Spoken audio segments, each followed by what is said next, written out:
जय हिंद दोस्तों, स्वागत है आप सभी का आपके अपने YouTube चैनल जैकपुर पे। तो आज के इस वीडियो में हम लोग क्लास 10th के क्रैश कोर्स का हिंदी का पहला चैप्टर लेकर आए हैं सूरदास। और आज हम लोग करने वाले हैं ऑब्जेक्टिव, इसके बाद करेंगे सब्जेक्टिव। और इस वीडियो में शुरू से लेकर लास्ट तक बने रहिएगा, क्योंकि आखिरी में हम आपको बताएंगे कि एक PDF हम आप लोगों को देंगे फ्री में। एक PDF हम आप लोग को फ्री में देंगे, जहां पर मोस्ट इम्पॉर्टेंट 30 क्वेश्चंस होंगे। अगर आप उसको कर लेते हो, एग्ज़ाम में आपका नैया पार हो जाएगा। कहाँ पे मिलेगा वो PDF, कैसे मिलेगा, बिल्कुल फ्री में कैसे डाउनलोड करना है आप लोगों को, वो सब हम आज के इस वीडियो में बताने वाले हैं।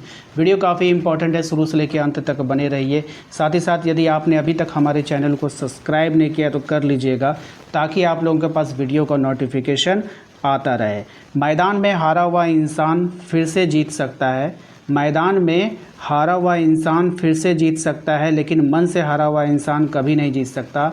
इसलिए आप अपने मन को समझाइए कि हमें जीत हासिल करनी है। इस 2-3 महीने में हमें तैयारी करनी है, ठीक है। तो चलिए दोस्तों, शुरू करते हैं। हम देखते हैं क्या है हमारा आज का पहला सवाल। सबसे पहला सवाल आपके स्क्रीन पर आ चुका है। पहले सवाल में आपसे बोला गया है कि सूरदास का जन्म किस वर्ष में हुआ था। तो सूरदास का जो जन्म हुआ था वो किस वर्ष हुआ था, तो 1478 में हुआ था। Option number B correct answer हो जाएगा। क्वेश्चन नंबर आते हैं 2 पर। कह रहा है आपसे कि सूरदास का जन्म स्थान किसे माना जाता है। तो सूरदास का जो जन्म स्थान है वो किसको माना जाता है, आपको बताना है। तो सूरदास का जन्म स्थान माना जाता है आपका सीही के पास, सीही दिल्ली के पास। Option number A correct answer हो जाएगा। क्वेश्चन नंबर आते हैं हम लोग 3 पर। कहा गया है कि सूरदास किस संप्रदाय से संबंधित थे। अब सूरदास जो थे वो कौन से संप्रदाय से संबंधित थे, तो पुष्टि मार्ग से संबंधित थे। Option number C correct answer हो जाएगा। क्वेश्चन नंबर आते हैं 4 पे। कहा गया है कि सूरदास के गुरु कौन थे। सूरदास के गुरु कौन थे आपको बताना है। तो सूरदास के गुरु थे वल्लभाचार्य। कौन थे? वल्लभाचार्य थे। नेक्स्ट आते हैं अगले सवाल पे। क्वेश्चन नंबर 5 में कहा गया है कि सूरदास का प्रमुख ग्रंथ कौन सा है। सूरदास का प्रमुख ग्रंथ कौन सा है, तो सूरसागर। देखिए, मैं स्टार्टिंग में ही आपको बता सकता था कि वो PDF कहाँ मिलेगा, कहाँ नहीं मिलेगा, लेकिन वो सारे PDF पढ़ने वाले बच्चों के लिए इतनी मेहनत से बनाया गया है और आप लोग को फ्री में दिया जाएगा। तो और ऐसा नहीं है कि आप लोग को ऐसे ही दे दिया जाएगा, तो इसलिए थोड़ा पढ़ने वाले बच्चों के लिए, इसलिए पूरा आप लोग ध्यान से इस वीडियो को देखिए और हमसे पहले आंसर कीजिए और कितना सही होता है और अपनी तुलना कीजिए कि आपकी तैयारी कहाँ तक हो चुकी है, ठीक है। आइए क्वेश्चन नंबर आते हैं। हम लोग इसका आंसर बता दिए ना, सूरसागर होगा। सूरदास का प्रमुख ग्रंथ कौन सा हो गया, सूरसागर। आइए नेक्स्ट आता है आपका है कि भ्रमर गीत किस ग्रंथ से लिया गया है। तो ये सूरसागर से ही लिया गया है। ऑप्शन नंबर ए हो जाएगा। क्वेश्चन नंबर आते हैं 7 पे। देखिए, कहा गया है कि सूरदास का निधन कब हुआ था। सूरदास का जो निधन हो गया था वो कब हुआ था, आपको बताना है। तो 1583 में। कब हुआ था? 1583 में सूरदास का निधन हो गया था। आइए अगले सवाल पे आते हैं। क्वेश्चन नंबर 8 पे। क्वेश्चन नंबर 8 में कहा गया है कि सूरदास की भाषा कौन सी है। अब सूरदास की जो भाषा है वो कौन सी भाषा है, आपको बतानी है। सही जवाब हो जाएगा आपका Braj Bhasha. Option number C correct answer है। क्वेश्चन नंबर आते हैं हम लोग 9 पे। कहा गया है कि सूरदास की कविता में कौन सा रस प्रमुख है, तो श्रृंगार रस। Option number C correct answer हो जाएगा। क्वेश्चन नंबर आते हैं 10 पे। कहा गया कि गोपियाँ उद्धव को क्या कहती है। अब ये जो गोपियाँ हैं ये उद्धव को क्या कहती है, तो भाग्यवान कहती है। क्या कहती है? भाग्यवान कहती है। ऑप्शन नंबर ए हो जाएगा। क्वेश्चन नंबर आते हैं 11 पे। कहा गया है कि उद्धव किसके दूत बनकर गोपियों के पास आए थे। तो उद्धव जो बनकर आए थे वो कृष्ण के दूत बनकर आए थे। Option number B correct answer है। क्वेश्चन नंबर आते हैं 12 पे। कहा गया है कि उद्धव गोपियों के पास क्या संदेश लेकर आए थे। तो उद्धव जो आए थे वो गोपियों के पास योग और ज्ञान का संदेश लेकर आए थे। Option number C correct answer हो जाएगा। क्वेश्चन नंबर आते हैं 13 पे। कहा गया है कि गोपियों ने उद्धव के ज्ञान की तुलना किससे की है। तो गोपियों ने उद्धव की जो ज्ञान की तुलना की है तेल और जल के साथ किया है। Option number B correct answer है हमारा। क्वेश्चन नंबर आते हैं 14 पे। कहा गया है कि मन ही माऊ रही पंक्ति में क्या भाव है।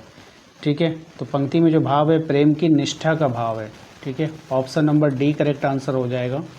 क्वेश्चन नंबर आते हैं 15 में। कहा गया है कि गोपियों का प्रेम कैसा था। अब ये जो गोपियाँ थी इनका प्रेम बताना है आपको कैसा था। तो निष्काम और समर्पण युक्त।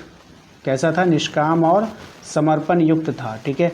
क्वेश्चन नंबर आते हैं 16 पे। देखिए, कहा गया है कि सूरदास के अनुसार सच्चा प्रेम कैसा होना चाहिए। तो सूरदास के अनुसार जो सच्चा प्रेम है वो कैसा होना चाहिए? निस्वार्थ और ईश्वरमय होना चाहिए। Option number C correct answer हो जाएगा। क्वेश्चन नंबर आते हैं हम लोग 17 पे।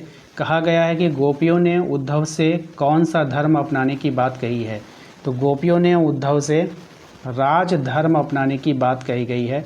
Option number C correct answer हो जाएगा। क्वेश्चन नंबर आते हैं 18 पे। कहा गया है कि गोपियों ने उद्धव को क्यों व्यंग किया है? तो गोपियों ने उद्धव को, उन्होंने प्रेम को नहीं समझा, इसीलिए उसका क्या किया गया है? व्यंग किया गया है।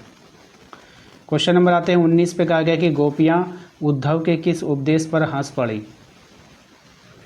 गोपियाँ उद्धव के किस उपदेश पर हंस पड़ी? तो योग और वैराग्य के उपदेशों पर हंस पड़ी। ठीक है।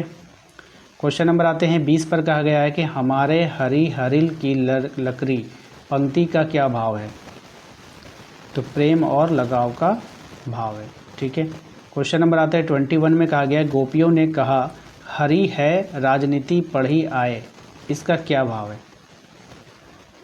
तो इसका भाव बताना है आपको। तो इसका भाव हो जाएगा आपका कृष्ण अब प्रेम नहीं करते, कृष्ण ने गोपियों को धोखा दिया, कृष्ण अब राजकाज में व्यस्त हैं। तो उपयुक्त में से सभी हो जाएगा। ठीक है।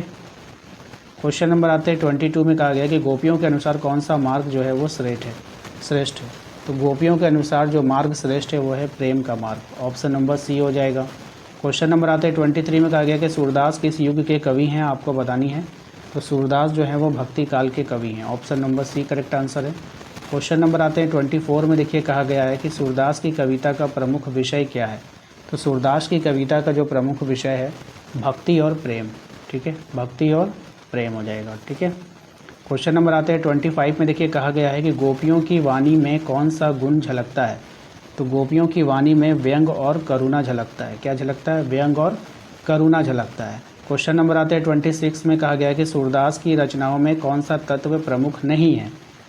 तो कौन सा तत्व प्रमुख नहीं है? तो राजनीति। ठीक है, बाकी प्रेम, भक्ति, लोक जीवन ये सब निहित है। क्वेश्चन नंबर आते हैं 27 में। कहा गया कि सूरदास की कविता में किस भाषा का प्रयोग हुआ है? तो सूरदास की जो कविता है उसमें ब्रज भाषा का प्रयोग किया गया है। क्वेश्चन नंबर आता है 28 में। कहा गया सूरदास की कविता में कौन सा भाव प्रमुख है? तो कौन सा भाव यहाँ पे आपको प्रमुख है वो बताना है। तो इसमें जो भाव प्रमुख है विरह और प्रेम का भाव जो है वो प्रमुख है। ऑप्शन नंबर ए हो जाएगा। क्वेश्चन नंबर आता है 29 में। देखिए सूरदास को किस उपाधि से जाना जाता है? तो सूरदास को भक्त कवि की उपाधि से जाना जाता है। ऑप्शन नंबर ए हो जाएगा। क्वेश्चन नंबर आता है 30 पे। कहा गया है कि सूरदास की कविता में किस लोक जीवन की झलक मिलती है? तो ग्रामीण जीवन की। इसकी मिलती है ग्रामीण जीवन की झलक मिलती है। ऑप्शन नंबर बी हो जाएगा। तो अभी हम लोगों ने 30 MCQ देखा। ठीक है, तो ये तो आप लोगों को अच्छा लगा होगा। तो वीडियो को लाइक करना है, चैनल पे पहली बार आए तो सब्सक्राइब कीजिएगा। अब आते हैं जो मेन मुद्दे की बात है। जो PDF आप लोगों को मिलने वाला है फ्री में, वो कहाँ पे मिलेगा और कौन सी PDF आप लोगों को मिलने वाला है। 30 MCQ आप लोगों ने वीडियो से प्रैक्टिस कर लिया। उसके बाद आप लोगों को यहाँ पे 30 वन लाइनर आपको मिलने वाला है। क्या मिलने वाला है? 30 वन लाइनर आप लोगों को फ्री में मिलने वाला है। ये वाला PDF मिलेगा, आप लोग इसको पूरा पढ़ लेना। टोटल एक चैप्टर से 60 आपका क्वेश्चन कवर अप हो जाएगा। ठीक है, तो यहाँ पे देखिए इस तरह से क्वेश्चन मैंने यहाँ पे बना रखा है। जैसे क्वेश्चन नंबर 1 में सूरदास का जन्म कब हुआ था? सूरदास का जन्म 1478 ईस्वी में हुआ था। अच्छा ठीक है, दूसरा सवाल है आपका कि सूरदास का जन्म स्थान किसे माना जाता है? तो रेणुका क्षेत्र मथुरा के निकट, और दूसरी मान्यता के अनुसार सीही दिल्ली के पास। तो दोनों जो ऑप्शन में रहेगा वही आपका। देखिए कितना अच्छा से मैंने आंसर बनाया है। ये PDF आप लोगों को बिल्कुल फ्री में मिलने वाला है। कहाँ पे मिलेगा? ध्यान से सुनिएगा। जैसे ही आप लोग ये वाला वीडियो जो देख रहे हो, इस वीडियो में 100 लाइक हो जाएगा। ध्यान से सुनना, जैसे ही इस वीडियो में 100 लाइक पूरा हो जाएगा, ठीक है, और आप लोगों का 100 कमेंट, सभी लोगों को कमेंट भी करना है, लाइक करना है। कमेंट में आप कुछ भी कर सकते हो, अपना नाम लिख सकते हो, ठीक है, कुछ भी लिख सकते हो। तो 100 लाइक एंड 100 कमेंट जैसे होगा, ये PDF आपके व्हाट्सएप ग्रुप में एंड हमारे टेलीग्राम ग्रुप में चला जाएगा। ठीक है, टेलीग्राम चैनल का लिंक आपको वीडियो के डिस्क्रिप्शन में मिल जाएगा।